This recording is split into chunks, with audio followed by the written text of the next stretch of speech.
नमस्कार, मैं रवीश कुमार। हमारी आज की राजनीति बेवजह आक्रामक होती जा रही है। नेताओं की भाषा में जो आक्रामकता है वही एंकर में हो गई है, वही अब सड़कों पर लोगों की होती जा रही है। तरह तरह की फिजूल की धार्मिक और जातीय सेनाओं के भरोसे राजनीति अपनी आकांक्षा जाहिर करेगी तो फिर औपचारिक दलों का क्या होगा, उन्हें यह भी सोच लेना चाहिए।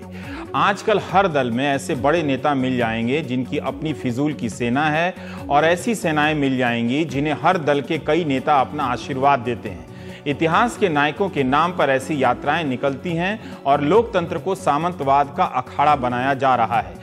इन दिनों कहीं से भी ऐसी शोभा यात्राओं के निकलने की खबर आ जाती है जिनके बारे में पहले सुना तक नहीं गया। इन यात्राओं में शामिल होकर सांसद या विधायक या होने वाले सांसद या विधायक अपनी सामाजिक और धार्मिक पहचान कायम करने की कोशिश करते हैं। कई बार हमें यह सब इतना सामान्य लगता है कि परवाह ही नहीं करते कि जात के नाम पर सेनाएं, धर्म के नाम पर सेनाएं, ऐतिहासिक नायकों के नाम पर सेनाएं आपके सामाजिक जीवन में गलत हस्तक्षेप कर रही हैं, टकराव पैदा कर रही हैं। इतिहास का इतना ही शौक है तो पड़ोस के किसी कॉलेज में इतिहास विषय में एडमिशन ले लीजिए। मूर्ति बनाकर इतिहास का सम्मान करने का भ्रम और नौटंकी अब मत पालिए। लोगों को 5 रुपए की दवा नहीं मिल रही है और हम इतिहास के सम्मान के नाम पर हजारों करोड़ की मूर्तियां बनाने में लगे हैं और शोभा यात्राएं निकाल रहे हैं। इनके नाम पर राजनीति आपको मूर्ख बना रही है, उल्लू बना रही है, इतिहास नहीं पढ़ा रही है। प्रवचन देने की यह प्रेरणा आजकल के नेताओं के भाषण से मिली है, जो राजनीति की बात कम, राजनीति में नैतिक शिक्षा के टाइप भाषण ज्यादा देने लगे हैं। अगर सरलीकरण करना हो तो कह सकते हैं कि यूपी बेकाबू हो गया है, नए मुख्यमंत्री योगी से संभल नहीं रहा है। मगर यह बात पूरी तरह से सही नहीं है। मीडिया के जिस हिस्से में उनके दिन रात जगकर आधी रात को मीटिंग कर फैसले लेने की खबरें आ रही थीं, वहीं पर यह सरलीकरण शुरू हो गया कि नई सरकार के बाद घटनाएं अपराध की ऐसी बढ़ रही हैं जिस पर उसका नियंत्रण नहीं लग रहा। कुछ घटनाएं ऐसी हुई हैं जिससे संकेत अच्छा नहीं जा रहा, मगर यूपी के कई हिस्सों में शांति भी है और ठीक ठाक ही राज्य चल रहा है। हमने तय कर लिया था कि फांसी की सजा देंगे तो बलात्कार की घटना कम हो जाएगी, साफ और सख्त संदेश जाएगा। ये कहां जा रहा है, किसको जा रहा है, किसी को पता नहीं है, लेकिन भीड़ तय करती है। इसके लिए दोषी फांसी की सजा नहीं है, दोषी सरकार भी नहीं है। नैतिक जिम्मेदारी जरूर बनती है सरकारों की, लेकिन कुछ तो है कि हम इस समस्या की बुनियाद पर बात नहीं कर पा रहे। ग्रेटर नोएडा में जेवर एक जगह है यमुना एक्सप्रेसवे के पास। वहां बुधवार रात जो घटना हुई है वो सरकार से सवाल तो पूछती है, समाज से भी पूछ रही है। सबौता गांव के पास यमुना एक्सप्रेसवे पर हथियारबंद 6 गुंडों ने एक कार रोक ली। घटना रात 1:30 से 2:30 बजे के बीच हुई। इस कार में 8 लोग सवार थे जो जेवर से बुलंदशहर के अस्पताल जा रहे थे। लूटपाट का विरोध किया तो परिवार के मुखिया शकील कुरैशी ने उन्हें मनाने की कोशिश की, मगर उन्हें गोली मार दी बदमाशों ने। पहले गुंडे शकील के बच्चों को गोली मार रहे थे, लेकिन जब शकील ने मिन्नत की तो बच्चों को छोड़ दिया और उन्हें गोली मार दी। महिलाओं के दुपट्टों से पुरुषों को बांधकर उन्हें उल्टा लटकाया और फिर चारों महिलाओं को उतारकर खेत में ले गए और गैंग रेप किया 4 महिलाओं से। शकील और उनका परिवार इतनी रात को यात्रा इसलिए कर रहा था कि उनके किसी रिश्तेदार की डिलीवरी होनी थी। जच्चा और बच्चा दोनों खतरे में थे, इसलिए पूरा परिवार भागकर उनकी मदद के लिए जा रहा था। पुलिस घटना के 1 घंटे बाद पहुंची और 1 घंटे के भीतर अपराधियों ने किसी और परिवार की जिंदगी बचाने निकले एक परिवार की जिंदगी तबाह कर दी। वो उस टाइम तो 5 है, एक फिर बाद में करके आया 6 है। अच्छा ठीक है, फिर उसके बाद क्या हुआ? उसके बाद में हमारे साथ में हाथापाई हुई। हाँ। हमारे हाथ पैर बांध दिए, ठीक है। हमें डाल दिए जमीन में। हाँ। लेडीजों के साथ में बदतमीजी करी। फिर एक एक करके लेडीज को ले जाते गए। ठीक है। फिर वहाँ लड़के उनके साथ में उन्होंने अच्छा बुरा बलात्कार करा। तो आप लोगों को मारा भी है? हाँ, हमें मारे पीटे। और लेडीज को भी मारा था? हाँ, लेडीजों को मारा। फिर छूटे कब आप? छूटे हम करीबन 3 साढ़े 3 बजे। हम मेरे साले में गोली मारी थी शकील में। क्यों? वो इसलिए मतलब वो बोला नु का जब लेडीजों को, भैया लेडीजों से क्यों बदतमीजी कर रहे हो, लेडीजों से क्यों कर रहे हो बदतमीजी। पहले तो लगाई मार लगा के फिर लेडीजों को ले जाने लगे। शकील में एक तो मारी, नीचे फायरिंग करी और एक मारी उसको गोली। अभी यहाँ पर तमाम सारा जो पुलिस का अमला है, जो मेरठ जोन के आईजी हैं राम कुमार, वो यहाँ पर पहुँचे हुए हैं। वो स्पॉट पर भी गए हैं। फॉरेंसिक की टीम यहाँ पर अभी आई हुई थी, डॉग स्क्वाड आया हुआ था, लेकिन फिलहाल अभी तक पुलिस के हाथ कामयाबी नहीं लगी है। पुलिस के सूत्रों का ये कहना है कि हो सकता है कि बावरिया गैंग का इसमें हाथ हो, क्योंकि जो मॉडस ऑपरेंडी है जो अपराध करने की, वो बावरिया गैंग से मिलती जुलती है। अभी तक क्योंकि उन्होंने एफआईआर दर्ज कराई है 6 सामने। तो अभी तक हम लोग तो उसी पर इन्वेस्टिगेट कर रहे थे। अब उन्होंने ऐसा स्टेटमेंट दिया है, हम लोग उनके स्टेटमेंट के आधार पर इनके बारे में पूरी जांच पड़ताल कराएंगे और यदि इनकी भागीदारी पाई जाती है तो निश्चित तौर पर इनके विरुद्ध कार्रवाई। 31 जुलाई 2016 के रोज तड़के 2:30 बजे इसी तरह की एक घटना हुई बुलंदशहर जिले में। दिल्ली कानपुर हाईवे पर इस तरह की एक परिवार नोएडा से शाहजहांपुर जा रहा था, क्योंकि किसी के मौत की खबर मिली थी और वो अंत्येष्टि में शामिल होने के लिए जा रहा था। उस कार में पति पत्नी भी थे, उनकी 2 बेटियां भी और 2 पुरुष रिश्तेदार भी सवार थे। 5-6 डाकुओं ने कार को रोका। 45 साल की महिला और 15 साल की महिला को कार से उतार कर ले गए और उनके साथ बलात्कार किया। इस दौरान बाकी परिवार वालों को बंदूक की नोक पर बंधक बनाए रखा गया। उस दौरान कई चैनलों ने कितना सुरक्षित है यूपी का हाईवे टाइप का कार्यक्रम दिखाया। बहुत सारे नेताओं ने इस्तीफा तक मांगा। खूब बवाल हुआ क्योंकि चुनाव नजदीक था और लेकिन अब सरकार ने भी सुरक्षा वगैरह के इंतजाम किए ही होंगे। तब नेताओं ने कहा कि यूपी में गुंडा राज है। राज तो बदल गया मगर गुंडे लगता है नहीं बदले हैं। अपराधी 24 घंटे के अंदर उस वक्त पकड़ लिए गए थे मगर अपराध की प्रवृत्ति नहीं थमी है।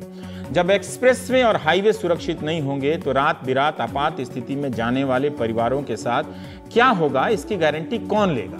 यह भी सही नहीं है कि हाईवे पर पुलिस की कार नहीं होती है फिर भी घटनाएं हो रही हैं। तो इसका मतलब है कि कारण कहीं और भी है। हम रोते चिल्लाते हैं कि पुलिस देर से पहुंची। जरा पता तो कर लीजिए कि पुलिस के पास पुलिस है भी या नहीं है। आबादी के अनुपात में, समस्याओं के अनुपात में उसके पास गाड़ी उतनी है भी कि नहीं है, थाने कैसे चलते हैं, ये सब भी तो पता कीजिए। अपराध की घटना पर राजनीति से अपराध पर कोई असर नहीं पड़ता है। जिस राज्य में सरकार बनते ही पुलिस अधिकारियों के पीटने की खबर आने लगे, उस राज्य में अपराधियों का मनोबल टूटने में थोड़ा वक्त लग सकता है।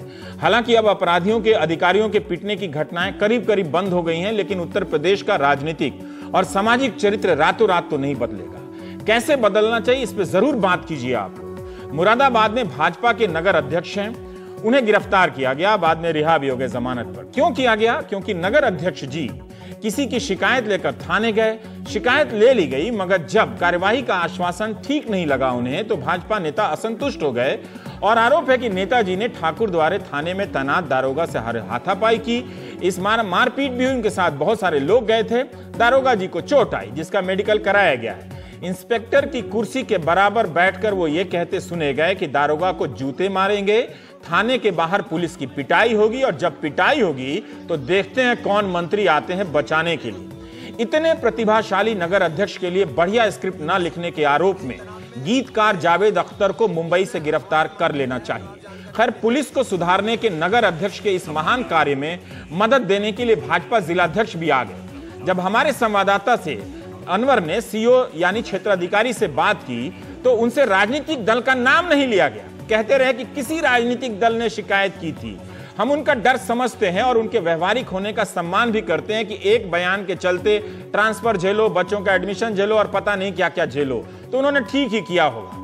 आप वीडियो के जरिए कुछ अंदाजा कीजिए कि वहां क्या हुआ होगा। एक बीप साउंड सुनाई देगी जो हम दिखाने जा रहे हैं। इसका मतलब है कि उस जगह पर ऐसी गालियां दी गई हैं जिसे हम टीवी पर नहीं सुना सकते हैं।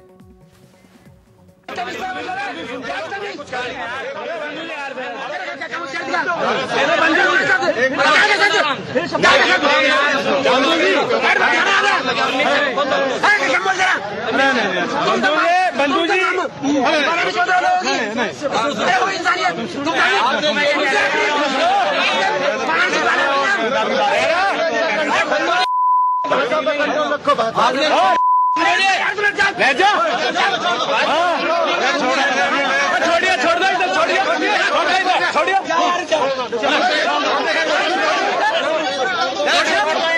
ऐसा बताया जा रहा है कि किसी बात को लेके आपस में इनके द्वारा मारपीट हुई और जिसमें चोटें आई हैं। इस संबंध में जो भी विधिक कार्रवाई है वो कराई जा रही है। सर, कौन था ये व्यक्ति?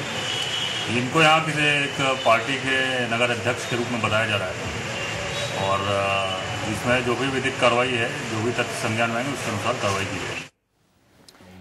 अब आप देख ही रहे हैं कि इसे आप जंगल राज नहीं कह सकते, क्योंकि जो जनाब हरकत कर रहे थे वो नगर अध्यक्ष हैं और नगर में तो जंगल होता नहीं है। इसके अतिरिक्त यह बात शोध का विषय है कि सरकार बीजेपी की है, फिर भी नगर अध्यक्ष को इतने लोगों के साथ एफआईआर के लिए क्यों जाना पड़ा। अगर उनकी ये स्थिति है तो फिर देश भर के थानों को लेकर बहस कीजिए कि जहां आम आदमी एफआईआर कराने जाए तो कितना झमेला उसे सामना करना पड़ता होगा। फर्जी एफआईआर और राजनीतिक एफआईआर तो अलग विषय है ही, पुलिस भी उसकी भी अपनी समस्याएं हैं और वो भी कम पाक साफ नहीं होती। नगर अध्यक्ष को मारपीट के आरोप में गिरफ्तार किया गया और थाने से जमानत मिल गई उन्हें। नगर अध्यक्ष जी से सविनय निवेदन है कि गुस्से को काबू में रखें। दारोगा अमित शर्मा के साथ जो हुआ उसके लिए खेद व्यक्त करें। रही बात कानून की, तो सबको पता है वो अपना काम करता है।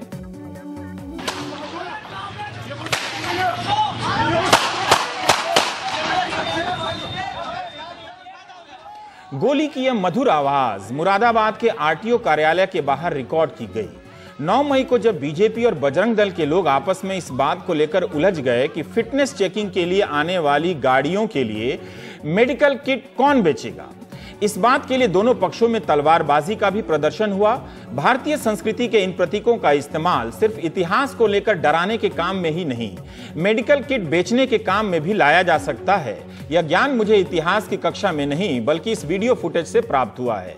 लाठी डंडे जैसे पारंपरिक हथियारों का भी वहां इस्तेमाल हुआ, पत्थर भी चले हैं, मगर यह ज्ञात नहीं हुआ कि पत्थर चलाने की प्रेरणा कश्मीर से मिली या लोकल ही किसी से मिल गई।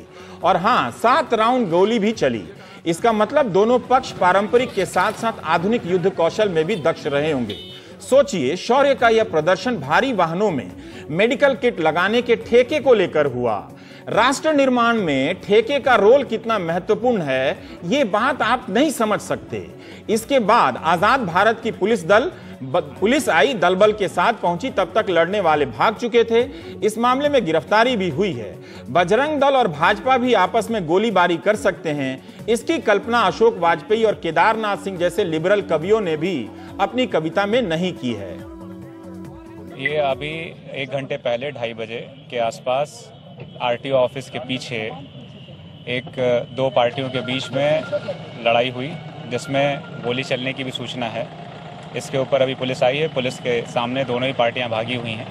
इसके बारे में छानबीन की जा रही है। दोनों पार्टियों को बुला करके आवश्यक कार्रवाई करी जाएगी। क्या रीजन बताया जा रहा है सर? कुछ शुरुआती, हालांकि बहुत कम समय हुआ है, लेकिन क्या शुरुआती जांच में निकल के सामने है कि किस रीजन को लेकर ये सारा हंगामा हुआ था? आरटीओ ऑफिस के बगल में फर्स्ट एड बॉक्स की बिक्री को लेकर के 2 पार्टियों के बीच में बवाल हुआ।